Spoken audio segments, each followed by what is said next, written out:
Election అప్డేట్స్ను అందరికంటే ముందుగానే తెలుసుకోవాలంటే ఈరోజే ఆర్టీవీ లైవ్ యాప్ని మీ మొబైల్లో డౌన్లోడ్ చేసుకోండి. Thank you everyone for coming. So యాక్చువల్గా ఈరోజు ప్రెస్ మీట్ పెట్టడానికి కారణం నిన్న ఎలక్షన్ అయిపోయింది. సో మీరందరూ మాకు సపోర్టివ్గా ఉండి దూరం మేము సక్సెస్ఫుల్గా జర్నీ చేశాము. అలానే మీకు తెలుసు ఆంధ్రప్రదేశ్లో కాంగ్రెస్ పార్టీ పరిస్థితి.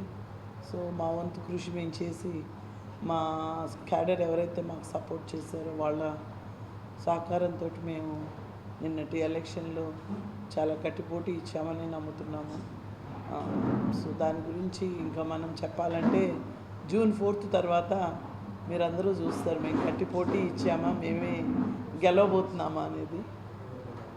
సో నేను ఎన్ఆర్ఐ అయ్యుండి కూడా పార్టీకి నేను వస్తాను, నేను చేయాలనుకుంటున్నాను, నేను చేస్తాను అని అంటే పార్టీ నాకు చాలా గౌరవంతో కూడిన ఇది ఇచ్చి మీరు రండి చేయండి అని చాలా స్వాగతించారు వాళ్ళు.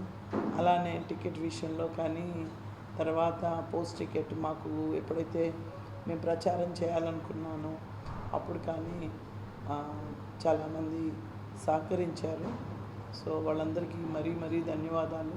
మాలాంటి న్యూ జనరేషన్ వాళ్ళని పార్టీ ఆదరించి అలానే షర్మిలా గారి నాయకత్వం పార్టీ ఇలాంటి పరిస్థితుల్లో అసలు షర్మిలా గారి పార్టీకి రావడము, పార్టీ నాయకత్వాన్ని ఆమె భుజాన వేసుకొని అలానే ఈ కాంగ్రెస్ పార్టీ ఆంధ్రప్రదేశ్లో ఉన్న పరిస్థితి మెరుగుపరచడానికి ఆమె ప్రతి జిల్లా తిరగడము, ఒక లేడీ అయ్యుండి కూడా ఏమాత్రము ఎక్కడా కూడా కాంప్రమైజింగ్ లేకుండా ప్రతి జిల్లా తిరిగి కాంగ్రెస్ పార్టీ కోసం కాంగ్రెస్ పార్టీకి ఎంతో ప్రచారం చేసి ప్రతి ఇష్యూ మీద షర్మిలా గారు మాట్లాడి అలానే టికెట్ల విషయంలో కూడా ప్రతి క్యాండిడేట్తో షర్మిలా గారు మాట్లాడి మాకు అభ్యర్థుల్ని ఖరారు చేశారు.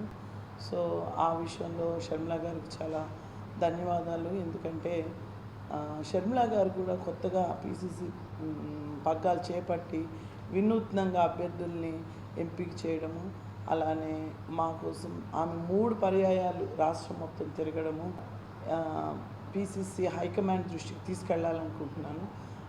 దాని గురించే నేను ఈరోజు ఈ మీటింగ్ పెట్టాను. మమ్మల్ని ఇంత దూరం తీసుకొచ్చి హైకమాండ్ ఒక ఎన్ఆర్ఐ అయినా మమ్మల్ని నమ్మి ఇంత దూరం తీసుకొచ్చి మమ్మల్ని నిలబెట్టడం అంటే మామూలు విషయం కాదు. అలాగే మీరు చూస్తే కనుక ఒక ఎంపీగా నేను ప్రచారం చేసిన విధానం ఒక ఎమ్మెల్యేకి టికెట్ ఇస్తే కూడా అంత ప్రచారం చేశారో లేదో తెలియదు. మీరు చూసుంటే టీడీపీ వాళ్ళు కానీ వైసీపీ వాళ్ళు కానీ నేను తిరిగినన్నిసార్లు ఏ ఎంపీ అయినా తిరిగితే ఇట్స్ ఛాలెంజ్. అన్నిసార్లు నేను ప్రజల్లోకి వెళ్ళాను, ప్రతి నియోజకవర్గంలోనూ వెళ్ళాను, ప్రతి చోటకి వెళ్ళాను. నాకు ఎంత పోలవరము విజిట్ చేశాను, చింతలపూడి విజిట్ చేశాను, ఎత్తిపోతల పథకం డైరెక్ట్గా నేను ఆ ప్లేస్కి వెళ్ళి, అలాగే కొల్లేరు కూడా నేను ఆ ప్లేస్కి వెళ్ళి విజిట్ చేసి సమస్యలపై అవగాహన పెంచుకొని దీన్ని నేను కృషి చేస్తానని ప్రజలకు హామీ ఇవ్వడం జరిగింది. అయితే ఈ జర్నీలో కొంత ఒడిదుడుకులు ఉన్న మాట వాస్తవం. ఎందుకంటే ఇవాళ మేము కొన్ని విషయాలు ఈ సందర్భంగా నేను హైకమాండ్కి తీసుకువెళ్ళాలనుకుంటున్నాను. ఏంటంటే ఇప్పుడు జిల్లాల్లో ఉన్న నాయకులు, జిల్లా ప్రెసిడెంట్లు, మండల ప్రెసిడెంట్లు, కొంతమంది అభ్యర్థులు, మేడం గారు ఎంపిక చేసిన కొంతమంది అభ్యర్థులు వాళ్ళు ఏ పర్పస్కి ఈ పార్టీకి వచ్చారో, ఈ పార్టీకి ఏ పర్పస్లో చేస్తున్నారో అనేది ఒక క్లారిటీ లేదు. కనీసం కొంతమంది ఎమ్మెల్యేలు అయితే ప్రచారం కూడా చేయని పరిస్థితి. సాక్షాత్తు డీసీసీ అనే పర్సను కూర్చొని లాబియింగ్ చేయడము, తర్వాత డబ్బుల విషయాలు మాట్లాడటము, పక్క పార్టీలతో అటు టీడీపీతో ఇటు వైసీపీతో లాలూచీ పడటము ఏమాత్రం హర్షణీయం కాదు.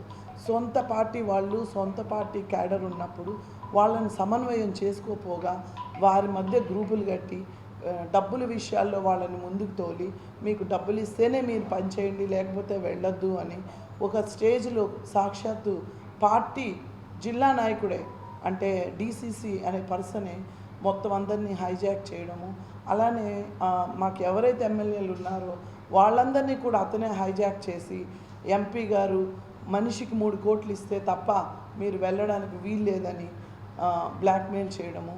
అలాంటి ఒక మీటింగ్ పెట్టుకుంటే మామూలుగా కార్యకర్తలతో ఎమ్మెల్యేలతో మండల స్థాయి లీడర్లతో మీటింగ్ పెట్టుకుంటే ఆ మీటింగ్ సాక్షాత్తు డిసిసి అనే ప్రెసిడెంట్ సాక్షాత్తు హైజాక్ చేసి ఆ మీటింగ్కి ఎమ్మెల్యేల తరపున తనే రిప్రజెంటేషన్ చేసి ఎమ్మెల్యేల కోరికలు మీరు తీర్చాలి, మీరు తీర్చకపోతే మీకు పార్టీ నుంచి ఎటువంటి సపోర్ట్ రాదు అని ఒక రకంగా ఒక మహిళా అభ్యర్థిని బెదిరించడం నేనైతే చాలా షాకింగ్ విషయము.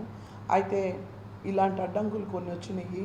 అలానే అతను సాక్షాత్తు ప్రెసిడెంట్ అనే అతను ఎమ్మెల్యేలు హైజాక్ చేసి వారి తరపున డబ్బులు డిమాండ్ చేయడమే కాకుండా ఎప్పుడైతే అతని బెదిరింపులకు నేను లొంగట్లేదు అని అనుకున్నాడో మండల్ ప్రెసిడెంట్స్ అందరినీ కూడా బెదిరింపులకి వేధింపులకి గురి చేశాడు.